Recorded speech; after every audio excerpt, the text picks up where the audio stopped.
নমস্কার বন্ধুরা, আশা করি আপনারা সকলে ভালো আছেন।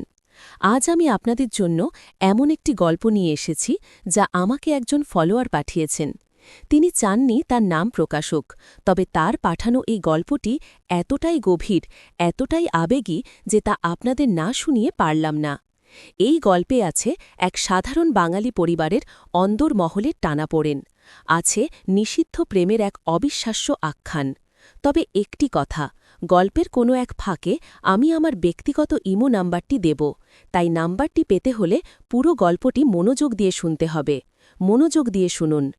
দরজার ওপারের দিনের আলোয় কঠিন নিয়ম, আর রাতের আঁধারে কাজের ছেলে আর বাড়ির বউয়ের সেই গোপন লেনদেন, এক সাধারণ পরিবারের অস্বাভাবিক গল্প। সুরমার জীবনটা ছিল একদম ফিকে, বিবর্ণ। বিয়ের পর ১০ বছর কেটে গেছে, অথচ এই ১০ বছরে তার জীবনে নতুন কোনো রং লাগেনি। স্বামী অনিক, যে একজন সরকারি কর্মচারী, সে দিনের বেলা নিখুঁত স্বামী, নিখুঁত পিতা, কিন্তু রাতের বেলা সে কেমন যেন অন্য মানুষ। অনিকের অফিসের চাপ, তার মেজাজ, তার একঘেয়েমি, সব মিলিয়ে সুরমার জীবনটা একটা অভ্যাসে পরিণত হয়েছিল। তাদের ছোট্ট সংসার, ২ ছেলে মেয়ে, সবই ছিল, কিন্তু যেখানে হৃদয় বলে কিছু থাকার কথা, সেখানে ছিল এক বিরাট শূন্যতা। তাদের বাড়িতে নতুন কাজের ছেলে এসেছে বছর দেড়েক হল, নাম রাতুল। গ্রামের ছেলে, সহজ সরল, কিন্তু তার চোখে মুখে একটা তীক্ষ্ণ বুদ্ধি লুকিয়েছিল। প্রথম প্রথম সুরমা তাকে অন্য ১০টা কাজের ছেলের মতোই দেখত। সকালবেলা ঘর গোছানো, রান্নায় সাহায্য করা, বাজার করে আনা, এই ছিল তার কাজ। কিন্তু রাতুলের মধ্যে একটা অন্যরকম বিনয় ছিল, একটা নীরব শ্রদ্ধা ছিল সুরমার প্রতি। সে যখন কথা বলত তখন তার চোখে চোখ রেখে কথা বলত না, একটু নিচু হয়ে নম্রভাবে। এই সরলতা সুরমার খুব ভালো লাগত। অনিক যখন অফিসে থাকত তখন সুরমা বাড়িতে একা থাকত, ছোট ছেলেমেয়ে দুটো তখন স্কুলে। এই সময়টা সুরমার বড্ড একলা লাগত, একলা ঘর, একলা মন, আর একলা এক জীবন। একদিন দুপুরবেলা যখন সুরমা বারান্দায় বসে আনমনে বাইরে তাকিয়েছিল, তখন রাতুল এসে দাঁড়াল। দিদি, চা দেব? সুরমা চমকে তাকাল। রাতুলের গলার স্বরটা বড্ড নরম। না রে, এখন থাক, সুরমা বলল। রাতুল আস্তে করে চলে যাচ্ছিল, কিন্তু সুরমা আবার ডাকল, একটু আসবি? রাতুল ফিরে তাকাল, তার চোখে সামান্য বিস্ময়, কিন্তু আনুগত্য। কি বলবেন দিদি? না, এমনি। তুই কি করছিস এখন? আমার কাজ সব হয়ে গেছে দিদি। তাহলে একটু বস আমার পাশে, সুরমা বলল। রাতুল ইতস্তত করছিল, কিন্তু সুরমার গলার স্বরে এমন একটা আকুতি ছিল যা সে উপেক্ষা করতে পারল না। আস্তে করে এসে সুরমার পাশে বসল, তবে একটু দূরত্ব রেখেই। এত চুপচাপ কেন রে? সুরমা বলল। কিছু না দিদি। তোর কি কোনো কষ্ট হচ্ছে? রাতুল মাথা নাড়ল। না দিদি। সুরমা দীর্ঘশ্বাস ফেলল। আমারও তেমন কিছুই নেই, কেমন যেন সবসময় মনটা খারাপ হয়ে থাকে। রাতুল কিছু বলল না, শুধু আস্তে আস্তে তার হাতের আঙুলগুলো নাড়তে লাগল। সুরমা অনুভব করল, এই মুহূর্তে, এই নিরালা দুপুরে, এই অচেনা লাগা মানুষটার পাশে বসেও তার একলা লাগাটা একটু কমছে। এইভাবেই শুরু। প্রথম প্রথম এটা ছিল নিছকই সহানুভূতি। সুরমা অনুভব করত রাতুলের মধ্যে একটা চাপা কষ্ট আছে, একটা অপূর্ণতা আছে। গ্রামের সাধারণ ছেলে, হয়তো স্বপ্ন দেখতে পারেনি, হয়তো সুযোগ পায়নি। আর সুরমা, যে কিনা তথাকথিত ভালো ঘরের বউ, সেও ছিল এক অপূর্ণতার সাগরে হাবুডুবু খাচ্ছে। দিনের বেলা অনিক বাড়ি ফিরলে সুরমা আবার সেই অন্য মানুষ, কর্তব্যপরায়ণ স্ত্রী, মা। কিন্তু রাত বাড়লে, অনিক যখন গভীর ঘুমে আচ্ছন্ন, তখন সুরমার মনের ভিতরটা তোলপাড় করত। অনিকের সান্নিধ্য তাকে কোনোদিনই আনন্দ দিত না, বরং একটা যান্ত্রিকতা, একটা অভ্যাসের দায়। রাতুল রাতে রান্নাঘরে কাজ শেষ করে নিজের ঘরে চলে যেত, কিন্তু সুরমা মাঝে মাঝে দেখত রাতুল বারান্দায় দাঁড়িয়ে আকাশের দিকে তাকিয়ে আছে।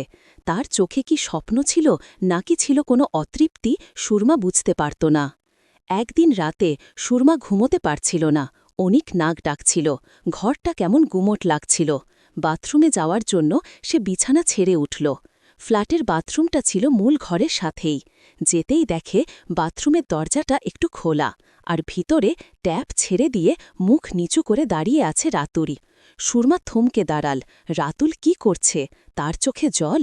গভীর রাতে কাজের ছেলের চোখে জল? সুরমার ভেতরটা কেমন যেন মোচড় দিয়ে উঠল। রাতুল! ফিসফিস করে ডাকল সুরমা। রাতুল চমকে তাকাল। তার চোখে জল। খুব দ্রুত সে মুখটা মুছে ফেলল। দিদি, আপনি? তার গলার স্বর কাঁপছিল। কি হয়েছে রে? কাঁদছিস কেন? রাতুল কিছু বলতে পারল না, শুধু মাথা নিচু করে দাঁড়িয়ে রইল। সুরমা আস্তে করে রাতুলের পাশে এসে দাঁড়াল। তার বুকের ভেতরটা ধুকপুক করছিল। এই প্রথম সুরমা রাতুলের খুব কাছে এলো। তার গায়ের সাধারণ সাবানের গন্ধ, তার শরীরের উষ্ণতা সব সুরমার নাকে এসে লাগল। আমাকে বল। রাতুল আস্তে করে বলল, আমার মনে পড়ছিল দিদি, আজ মায়ের জন্মদিন। সুরমার বুকটা থক করে উঠল। গ্রামের মা, হয়তো এই শহরে এসে মায়ের কথা খুব মনে পড়ছে। তোর মা বেঁচে আছে? রাতুল মাথা নাড়ল।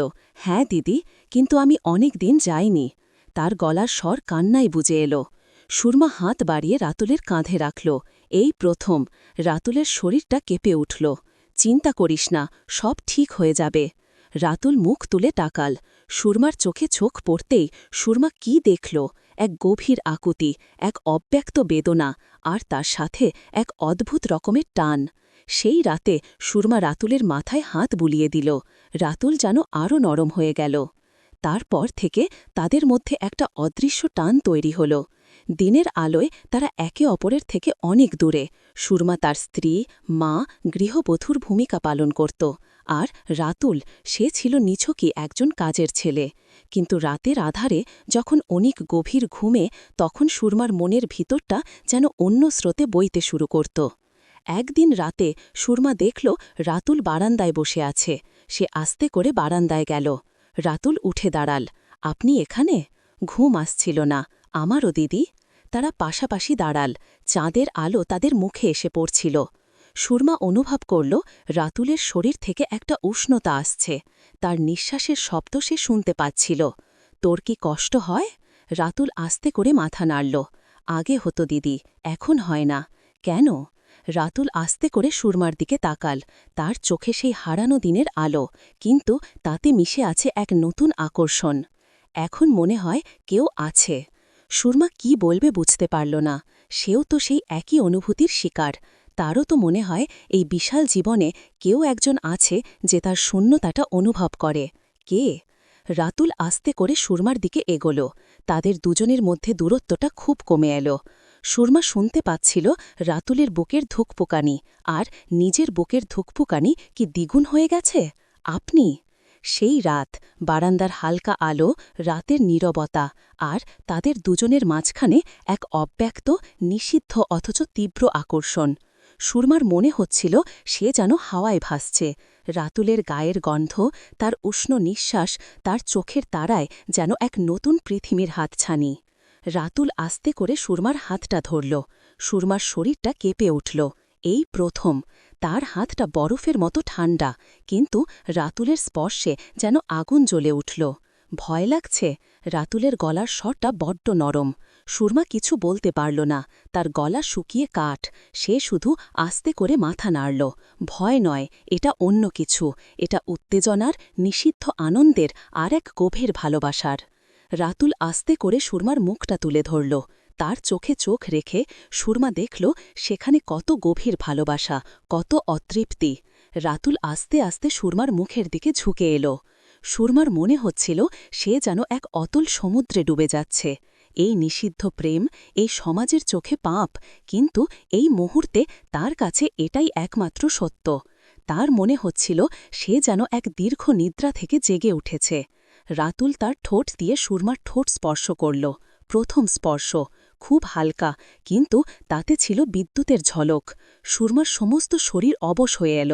সে আর নিজের ওপর নিয়ন্ত্রণ রাখতে পারল না। সেও রাতুলের স্পর্শে সাড়া দিল। সেই রাতে তাদের দুজনের মধ্যে এক নতুন অধ্যায়ের সূচনা হল। যে অধ্যায় দিনের আলোয় ছিল অকল্পনীয়, যা ছিল সমাজের চোখে চরম পাপ, কিন্তু রাতের আধারে তাদের ভালোবাসা ডানা মেলল। এরপর থেকে তাদের সম্পর্কটা এক নতুন দিকে মোড় নিল। দিনের বেলা তারা একে অপরের থেকে দূরে থাকত, কিন্তু রাতের নিস্তব্ধতায় যখন অনেক গভীর ঘুমে তখন তাদের দুজনের দেখা হতো, কখনো বারান্দায়, কখনো রাতের নিরালায়, কখনো বা বাথরুমের দরজার আড়ালে। তাদের গোপন ভালোবাসা ছিল প্রজাপতির ডানার মতো ভঙ্গুর, কিন্তু ফিনিক্স পাখির মতো শক্তিশালী। তারা জানত তাদের এই সম্পর্ক সমাজে কি, তারা জানত ধরা পড়লে তাদের কি পরিণতি হবে, কিন্তু এই ভয়, এই রিস্ক তাদের ভালোবাসাকে আরও তীব্র করে তুলত। সুরমার জীবনে এক নতুন রং লাগল। তার একঘেয়ে জীবন যেন হঠাৎ করে অর্থ খুঁজে পেল। রাতুলের স্পর্শে, রাতুলের ভালোবাসায় সে নিজেকে নতুন করে আবিষ্কার করল। তার মনে হতো এতদিন সে বেঁচে ছিল না, আজ সে সত্যি সত্যি বাঁচতে শুরু করেছে। রাতুলও যেন এক নতুন মানুষ হয়ে উঠল। সুরমার ভালোবাসা তাকে এক অন্য জীবন দিল। গ্রামের সাধারণ ছেলে, যে হয়তো কোনোদিনই বড় স্বপ্ন দেখেনি, আজ সে এক অসাধারণ ভালোবাসার সাক্ষী। তাদের গোপন মুহূর্তগুলো ছিল বড্ড রোমাঞ্চকর। ভোরের আলো ফোটার আগে যখন অনিক একটু নড়ে চড়ে